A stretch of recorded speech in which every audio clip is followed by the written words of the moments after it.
E eu converso agora com Edinho Silva, do PT, prefeito de Araraquara, do interior de São Paulo, sobre os relatos do livro que ele está lançando, Uma Cidade na Luta pela Vida, da pandemia ao 8 de janeiro. Lembrando que no dia dos atos golpistas em Brasília, o presidente Lula estava em Araraquara. Prefeito, boa noite. Muito boa noite, Denise. Boa noite a Luciana, a Laerte, a todo o público de casa que nos assiste.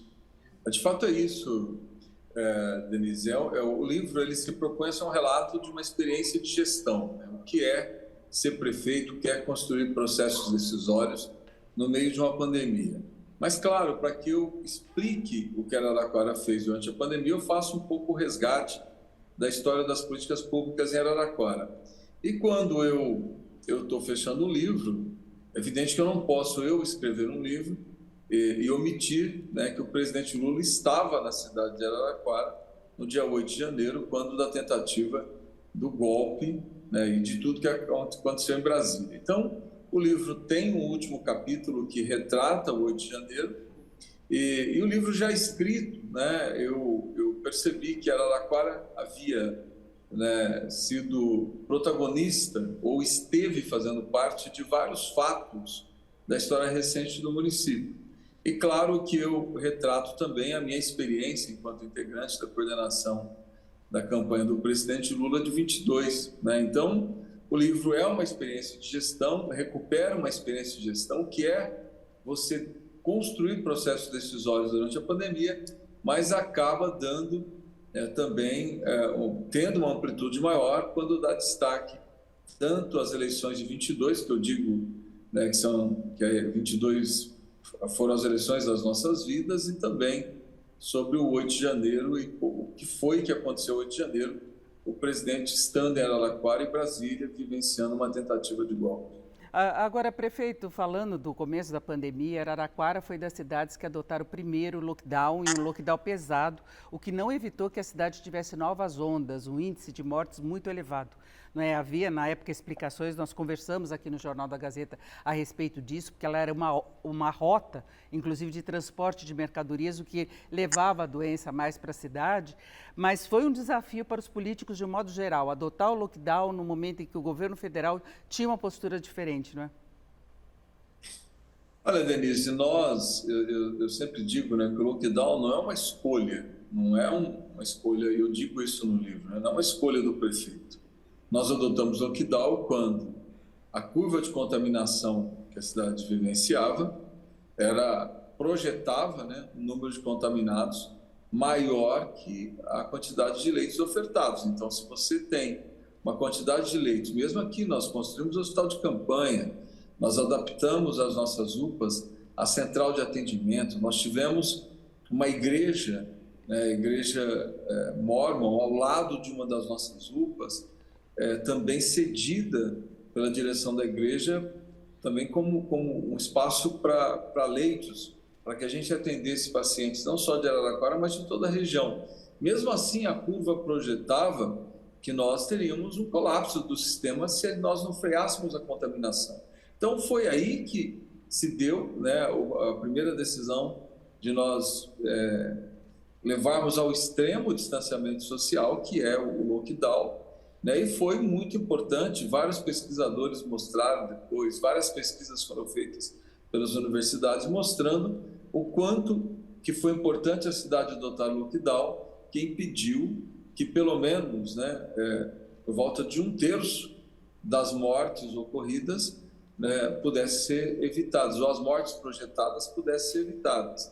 Então, foi importante o lockdown naquele momento, como todas as medidas de distanciamento que nós adotamos também foram medidas reconhecidas tanto pela ciência no Brasil, como também repercutiu na imprensa internacional. Mas não é uma escolha, né? O lockdown é uma imposição que se dá.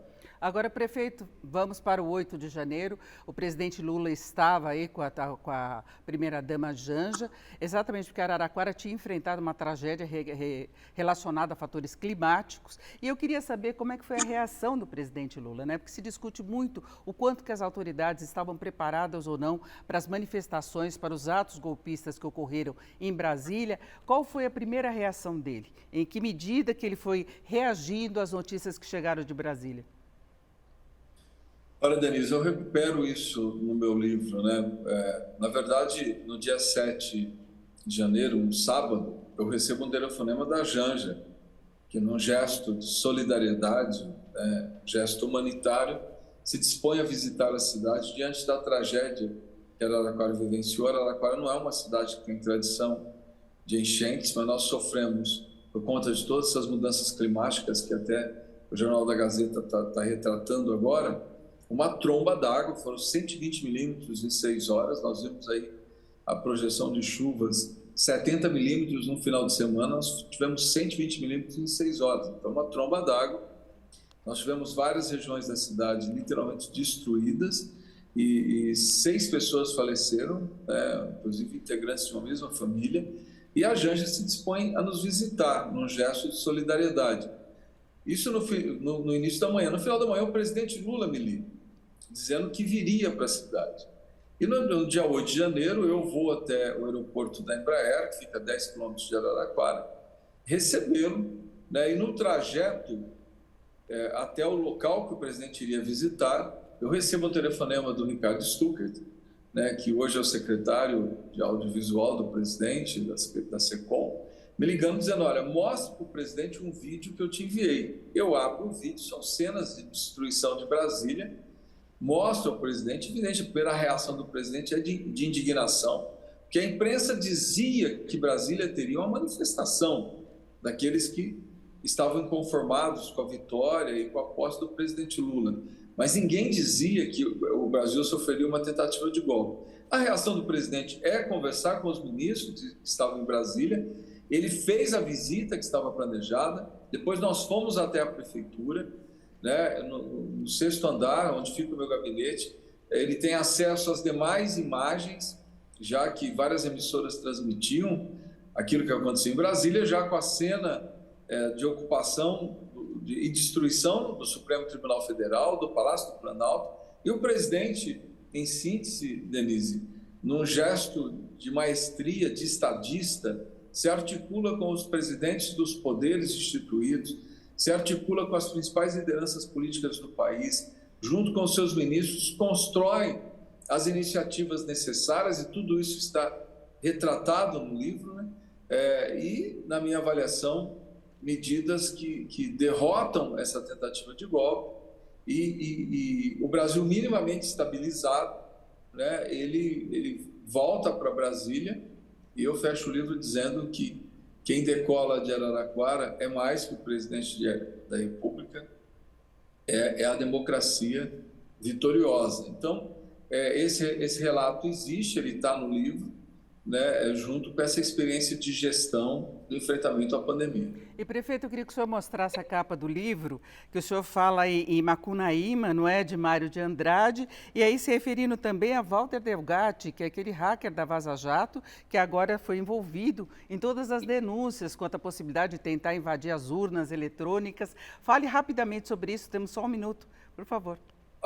Em um minuto, além de falar, eu vou te mostrar, e para quem nos assiste, essa aqui é a primeira cena, a primeira capa de Macunaíma. Então, a capa do meu livro é uma releitura, né, da primeira capa de Macunaíma. Opa, achar um pouquinho mais para cima, isso. Aí. Isso. E o que é que eu digo no livro? Que o Mário de Andrade escreve Macunaíma em Araraquara, porque ele tinha uma relação muito estreita com a cidade. Inclusive, no dia 25, eu lanço o livro aqui em Araraquara, na chácara onde ele escreve Macunaíma. E no dia 21, em Brasília, né, na Vila Risa, às 19 horas, na Asa Sul. Eu digo que o Araraquara pariu Macunaíma 2 vezes. O herói improvável, né, o herói sem caráter, em síntese aqui descrito pelo Mário de Andrade, e o herói improvável do século XXI, que é o Walter Delgatti, que diversos motivos, eu não debato aqui nesse momento no livro, eu até discuto um pouco os motivos que levaram ele a fazer o que fez. Mas é evidente que o que o Walter Delgatti oferece ao Brasil dá materialidade à tese dos advogados de que existia uma armação na Lava Jato. Perfeito. Então, é o herói improvável porque ele salva a República, né? Ele cria as condições para que os advogados, minimamente, Era no só um caso minuto, prefeito. Pelo Zanin, recuperasse a estabilidade Bom, das instituições brasileiras. e mais Isso. informações no livro, então, que foi lançado pelo prefeito de Araraquara, vai continuar com os lançamentos. Eu agradeço muito a participação, Edinho Silva, uma boa noite. Muito obrigado, boa noite. Com vocês.